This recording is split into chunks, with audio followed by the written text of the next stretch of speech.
Coming up on this Wednesday edition of Daybreak, South Korea says any decision on the possible deployment of a US missile defense system is its to make alone, amid growing outside pressure from China and the US. In a rare meeting, President Park Geun-hye calls on the leaders of Korea's rival political parties to get behind her drive to revive the sluggish economy. Plus, Israelis flock to the polls with signs showing Prime Minister Benjamin Netanyahu's ruling Likud party could be in for a close race. Daybreak begins now.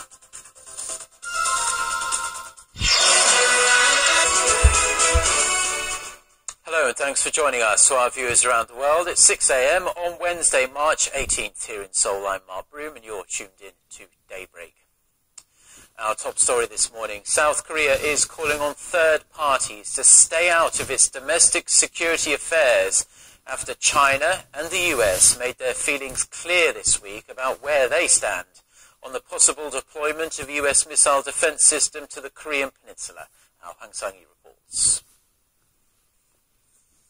Just a day after China voiced concerns over the possible deployment of a THAAD missile defense system in South Korea, the United States said China doesn't have a say in the matter. Well, I find it curious that a third country would presume to make strong representations about a security system that has not been put in place and that is still a matter of theory. Chinese Assistant Minister of Foreign Affairs Liu Zhenchao told reporters in Seoul on Monday that China hopes South Korea will consider Beijing's concerns before deploying the US-led missile defense system.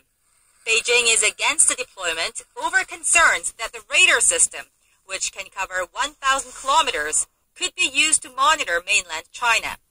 But following talks with senior South Korean officials in Seoul on Tuesday, U.S. Assistant Secretary of State Daniel Russell said THAAD is purely for countering North Korean threats and that its deployment is up to South Korea.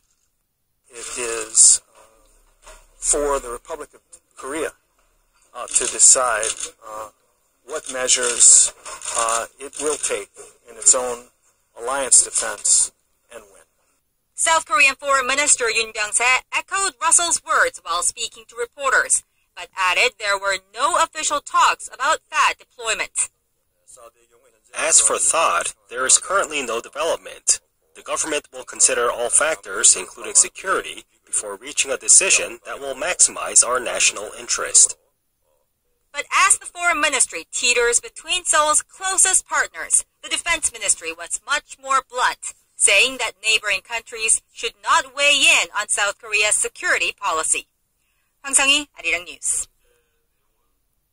North Korea has had its say on the possible missile deployment, blaming the US for stoking tensions on the Korean peninsula. North Korea's ruling Workers' Party newspaper, the Nodong Shinmun, said on Tuesday that Washington is trying to become a main strategic power in the Asia-Pacific region by building up its military presence. And in another diplomatic maneuver for South Korea this week, the question of whether to join a new China-led regional development bank. Signing on will probably mean more infrastructure deals for Korean firms, but it may come at the price of denting Seoul-Washington relations. Connie Kim reports. China aims to create a new financial order centered around Beijing with the Asian Infrastructure Investment Bank. Launched last year, it aims to provide project loans to developing nations and promote economic growth. But the U.S. opposes its establishment as it believes Beijing could use the bank for political purposes.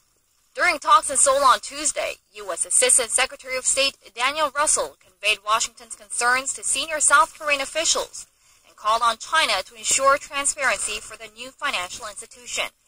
Those who take a cautious stance say South Korea joining the AIIB could be a stumbling block in strengthening the South Korea-U.S. alliance because it goes against the U.S.-led Asian Development Bank.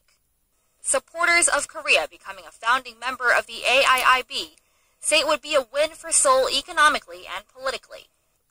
Washington and Japan are the biggest shareholders in the Asian Development Bank, so Korea would have very little decision-making power. If South Korea joins the AIIB, Seoul will have a greater chance of participating in infrastructure projects for developing countries in Asia. Looking ahead, analysts also say Seoul's participation in the bank could help secure stabilization funds and capital for building infrastructure post-reunification. Pundits point out, however, that it's important for Seoul to expand its share in the AIIB to increase its decision-making role. With Korea mulling over whether to join the China-led Asian Infrastructure Investment Bank, experts here are calling for a diplomatic strategy that doesn't favor either Washington or Beijing, but that's in Korea's best national interests. Connie Kim, Arirang News. Now, as a follow-up to that report, the United States says it's up to Seoul to decide whether it wants to join the China-led Asia Infrastructure Investment Bank. At a regular press briefing on Tuesday, U.S. State Department spokeswoman Jen Psaki said the decision is of any sovereign country, including South Korea, to make on the AIIB. The follow-up to that report, the United States says it's up to Seoul to decide whether it wants to join the China-led Asia Infrastructure Investment Bank. At a regular press briefing on Tuesday, U.S. State Department spokeswoman Jen Psaki said the decision is of any sovereign country, including South Korea, to make on the AIIB. Psaki also said it would be important for prospective members of the AIIB to push for the adoption of high standards, adding that Washington believes there's a need to enhance infrastructure investment with the international community. She said the multilateral institution should closely follow the high standards built at the World Bank and the Regional Development Bank. Now, Britain announced last week that it would join the bank, becoming the first Western country to do so. After a brief exchange of greetings with the leaders of the ruling and opposition parties, President Park got down to business, addressing her recent Middle East trip. 앞으로 이 중동 순방의 결과들이, 결실들이 우리 국민과 또 기업들에게 더 큰 혜택으로 또 그래서 다시 한번 경제가 크게 일어나는 초석이 될 수 있도록